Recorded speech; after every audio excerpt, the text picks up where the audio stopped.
Good morning, everyone. It is a Friday, and we're in the car. I'm trying to, um, you know, give it all I got these last few days before Christmas break. Finding the energy is a little tough when you're almost 39 weeks pregnant, but we're going in, and we're gonna get as much as we can done. We have like some very specific things on our to-do list. We're gonna try and get those done, but as you guys know, when we're in the car, that means that we have a book to review. So that's what we're going to do in this video. If you are new here, hi, I'm Caitlin, I'm your geeky girlfriend, and I like to come to you guys hands-free from the car on my morning commutes to talk about books that I've read the past week. And it's just a way for me to kind of make the commute go a little bit quicker, make it go a little bit smoother, and just like give my brain something to do, I guess. And, you know, we're hands-free, so I just like talk to you guys while I'm driving instead of like having music or something. Yeah, this is actually the second book review that I've uploaded this week. I did drop a pretty lengthy like unboxing video of some sample boxes that I got from a like little kind of like your baby club, baby list, the Amazon registry, like all of those like welcome baby boxes. I uploaded a new video for some of those, so make sure you go check that out. And if you are new here, make sure you hit that red button and subscribe.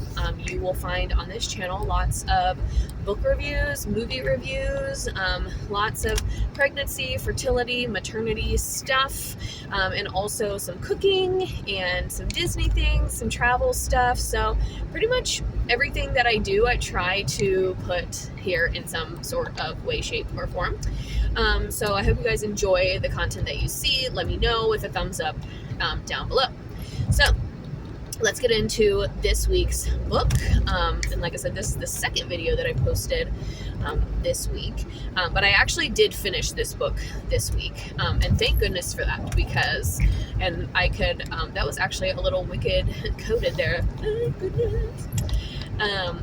Because this book is Wicked themed, Wizard of Oz themed. I recently finished just a couple days ago Into a Wicked World, which kind of gives me Descendants, if I'm being honest. Like, if you've ever seen the Disney Channel original movie Descendants, like when they're like, welcome to my wicked world, that's what it reminds me of.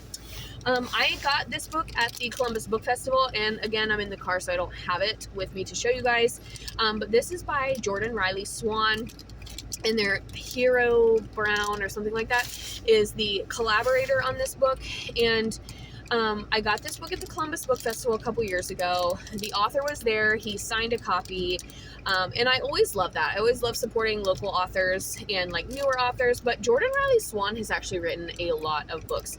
This Into a Wicked World is a romance in Oz. We're going to talk about it a little bit more in depth here in this video, but there are like 2, if not 3 titles in that series. Plus he has an entire other series of books that's all he explained it to me when I was at the book festival, kind of like your traditional rom-com movies, but then he kind of like rewrote them, I guess. So like all of your typical tropes, then like he has a book that like kind of follows each of those tropes. He gave some examples, like I think Failure to Launch was one of the ones that he gave, and some different ones. So he has an entire other series of books that are kind of like the classic rom-com movies put to books. Now, what that series is called, I do not remember. I'm pretty sure in my Columbus Book Festival like haul that I did last year, which is way down in the videos here on this channel, I'm pretty sure I showed like a little pamphlet or something about that other series and talked a little bit more about it and some of the titles. So make sure you check that out. But let's get into this book in particular. Now, I was excited to read this book. It was labeled and advertised as a romance in Oz. I don't recall now if he had told me, he being the author, if he had told me that it was an adult romance or not, or more young adult. I don't remember, but based on my reading and based on my review, it is definitely appropriate for young adults. Now, there are a couple of expletives, including, I think Dorothy at one point does say the F word, and I think at one point the Tin Man like says HE double hockey sticks and a couple of others. So I think there are some expletives, but in terms of the romance and the spice level, definitely appropriate for young adult. And I think that is what is most disappointing about this book for me. I'm just going to go ahead and put it right out there that I gave this book 1 star. I was expecting a lot more than what I got from this book. When I read that when the title says, or the cover says, A Romance in Oz, and the author told me that it was a romance between Dorothy and the Tin Man, I was intrigued. I was like, okay, yeah, like, you know, Wicked, not to spoil if you haven't seen the movie or the stage show, Wicked kind of explores this relationship between the Wicked Witch of the West, Elphaba, and Fiyero, who ends up becoming, you find out that Fiyero ends up being the Scarecrow. And so, like, this is not a new concept that has been toyed with. And you know, and I will make it clear that in the original Wicked book, Fiyero is not a scarecrow, but him and Elphaba do have a relationship. So that was something that was brought upon when the book went to stage. And obviously, they put it to life in the movie as well. And again, if you haven't seen the movie, I do apologize. I will make sure there's a spoiler warning in the description of this video for Wicked for Good, because this is a book review video, not a movie review video. That video is coming later, because I will be reviewing that movie as a whole. But so the idea of these characters in Oz having this romantic relationship is not something that is unheard of, right? We've already seen it done before, and I think this was his way of kind of exploring that a little bit further. And so when he said, oh, it's a romance in Oz, it's a romance between Dorothy and the Tin Man, I was intrigued. I was like, okay, yeah, sure. And I will say the book started off pretty strong. Very, very similar, very reminiscent of the original Wizard of Oz movie, with Dorothy, you know, starting off in Kansas and all of those things. But there were a lot of, and like she lives with Auntie M and all of these things, like all of that is very reminiscent of the original Wizard of Oz. However, there were other things sprinkled in, like Dorothy has this, like, she has, like, her actual biological mother is in the story, which is something that has never been explored before, but they have, like, an estranged relationship for some reason, and that's, like, not really explored. Like, it is, but not to the level that I felt like it should have been. And this novel, to my knowledge, like, yes, there is a sequel, but the sequel follows Glinda and the Wizard.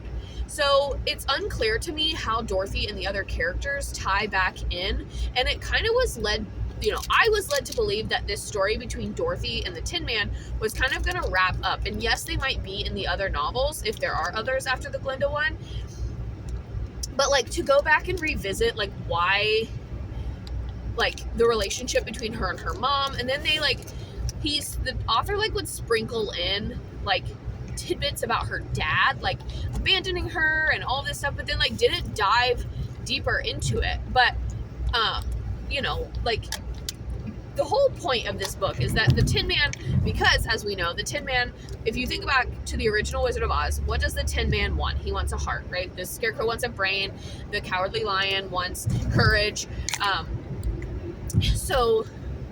or he wants to like be king, he wants to be brave. So when we think back to the original source material of Wizard of Oz, the Tin Man lacks a heart. So he's supposed to be this like cold, like emotionally unavailable guy. And they put that into a human character. And essentially throughout most of the novel, the character of the Tin Man switches back and forth between human and Tin Man, but in order to stay human, he can't show any emotion, or else that's what makes him turn to tin, which is an interesting concept. However, pretty much Dorothy just has daddy issues, and that's why she likes the Tin Man, and I don't know if I'm a fan of that trope. So if you are a fan of like the emotionally unavailable male, daddy issues, things like that, like you might love this. And it started off strong. It did. Like, I was getting pretty, 25, 30 pages. I was like, okay, yeah, I think I'm going to like this. It's not too much. There's not too much world building because I've been kind of immersed in this Aussian fantasy world for, I started the year with Wicked, the novel. So I started the year off with entering Oz. Obviously, we ended last year with the Wicked movie. So we ended 2024 with the Wicked movie. I started 2025 with the Wicked novel. And now here we are again. I went to Wicked for Good. So we're still kind of in this like Aussian fantasy world. And so, 25, 30 pages in, I was like, okay, yeah, like there's not a lot of world building. I can get into this. But then as it went on, obviously the world building has to get bigger because they're exploring Oz. Dorothy is experiencing Oz for the first time. And they added a lot of characters, like a lot of cursed characters, like, oh, these are, these trees are actually servants that the witch, so different things like that. And they took her magic to kind of a new level in terms of the Wicked Witch. They also created names for the witches, and which is fine. And they gave the Wicked Witch of the West more and different powers. And yeah, so they did that, but then the wizard, still true to the source material, doesn't actually have any power. So they kept some things the same, changed some things up, threw some things in at the very end that were this was not needed in this story. And I think that's where my biggest critique lies. So yes, I was disappointed in the, first of all, I was disappointed in the level of romance. I don't know if I would say that this would even be considered a romance novel, honestly, because of the lack of romance. Was there tension between the two characters? Yes. Was there some subtle flirtation? Yes, from Dorothy. So Dorothy is desiring the Tin Man pretty much through the whole book, but I was left questioning why. Why does she even like him? But again, it goes back to, I think she has daddy issues, but that weren't really explored. They weren't really addressed. She herself, Dorothy does at one point admit that it's because of her daddy issues that she, and her mommy issues, that she likes the Tin Man. But there wasn't a lot of other detail. I think at one point she talks about how she went to therapy and that's how she figured that out. But also, I was just kind of left you have known this guy for 2 days, and all of a sudden you are so attracted to him, and just I know it's a fantasy, but at the same time I found it a little bit unrealistic. But number two, they kiss twice on the pages of the book, and then there is an alluded closed door scene, but you don't actually, it's not it's actually explicitly stated that anything ever happened behind those closed doors. They make some little jokes and some innuendos about being in bed together and stuff like that, but it's never explicitly said that that's what happened or that's what does happen. Even at the very, very end of the novel, there is a line about how the Tin Man, who now at the end, he's no longer tin anymore. I will just say that. That's a slight spoiler. But he had heat from his head to his toes. That does not necessarily mean that he is hot and bothered by this girl. So I just felt to use the word romance to categorize this book is a very loose generalization. This book is 100% just a fantasy book that has some characters who enter a relationship, but it has characters that just become friends and work together and teamwork, which is why I said in the beginning of this video that this book really is appropriate for young adults, in my opinion, because I feel if you have a reader who really, really likes Wizard of Oz, I think this would be a fun, alternate, kind of the Three Little Pigs versus the the story where the big bad wolf tells the story that most of us probably did in elementary school is like a compare and contrast perspective thing, where like you have the original story of the Three Little Pigs, and then you also have the story of the Three Little Pigs that's told by the big bad wolf, and it has like the newspaper cover on the front. You guys know what I'm talking about. That is what, like, you have the original Wizard of Oz, and then to read this as an alternate retelling, as an alternate to the Gregory Maguire novel, which is absolutely not appropriate for young adults. Definitely do not let your children or your teens read the original Wicked novel, because it is dark. It is it has a lot of very explicit sexual content, so much so that it's like fantastical sexual content, and there is just a bunch of, to be blunt, like weird fetishy things. So the Gregory Maguire novel is not appropriate for children. This one, however, could be an alternative. So if you have a reader or a young, if you have a child, a teen, goes and sees the Wicked movie, you go to see the stage show, they're really interested in the source material, they love the Wizard of Oz, instead of reading the Gregory Maguire novel, I would recommend reading this one as an alternate. It's still a fantasy. The romance is very light. There's no spice. And like I said, there's very little language. I think it's very hard nowadays to get away with a book, even a young adult novel, that has no expletive language, because it's just so very much the norm of society. And I would say I could count on one hand the amount of expletives that were used in this novel. So this would be that is the one positive thing I will say about this book, is that this would be a good alternate if you have a child or a teen or a young adult who's very interested in Wicked, but you don't feel comfortable letting them read the Gregory Maguire novels. Let them read this series instead.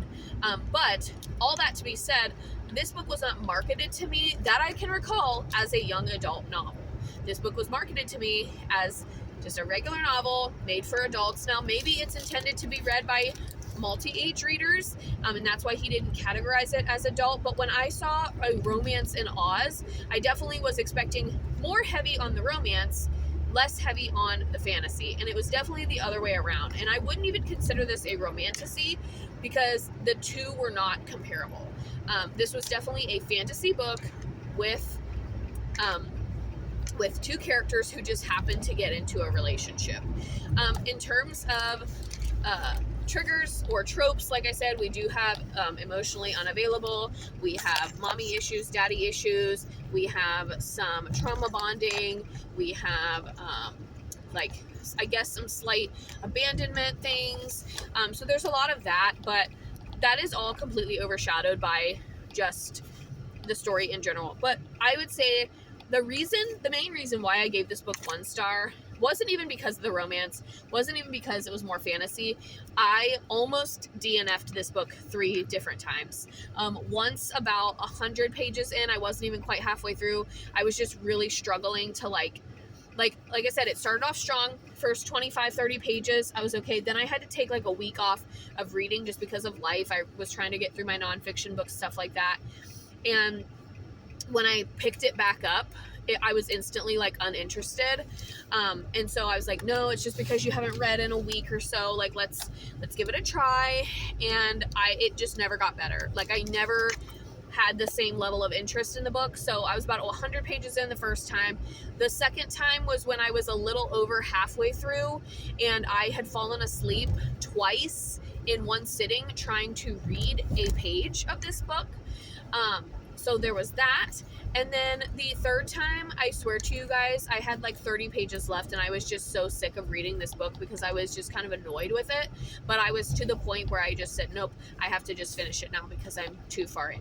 I literally almost DNF'd it 3 times, but talked myself out of it. And, which is a lot easier for me to do when I own the book. So I paid for this book. So it's a lot harder for me to DNF a book that I paid for. If it was a library book, I sure as crap would have DNF'd that sucker 100 pages in. I definitely think I would have. But since I own it and I paid for it, I feel a little bit more committed to finishing it. And so I did. And here we are. It's a 1 star because put me to sleep. It was boring in several parts.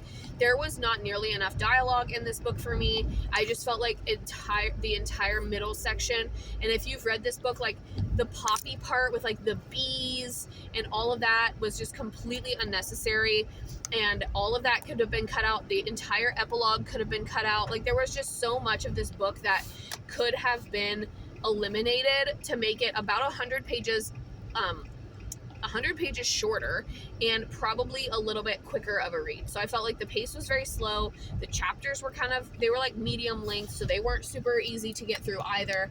And so that was my biggest critique, and that is why I gave it 1 star, because I almost didn't even finish it. I was put to sleep by it, and there was just a lot that I felt like could have been cut out. And that's not to say that other books by this author are not great, and that they aren't, some of the, like, he's a local author, so I like supporting him. I do have another one of his books on my shelf. Am I going to give it a try? Yeah. But this one just was not for me, and that's okay. Everything that you read, like, you can read 1,000 books and somebody else is not going to like any of them, and that's okay. So those are my thoughts. We are pulling into our destination, which means we have to wrap up this video. This video actually ended up being a little bit longer than I was expecting, but I had some very strong words, I guess. But let me know in the comments if you think you would be interested in this book. If you've read any of his other books, like in that other series that I was mentioning, drop those in the comments for all to see as well, because like I said, I genuinely can't remember any of the titles or the series itself. So just let me know if you've read any of those, or if you know any of those other titles. And if you've read this one, let me know your thoughts. If we agree, disagree, if you loved it, good for you. I'm so glad that you had a positive reading experience with this novel. And stay tuned on my page I will be doing a Wicked for Good movie review, in addition to a year-end book review, year-end movie review, all the things. So that's it for this one. Hit that red button and subscribe, or give me a thumbs up if you like this video. Do both. Stay tuned for more content, and I'll see you guys next time.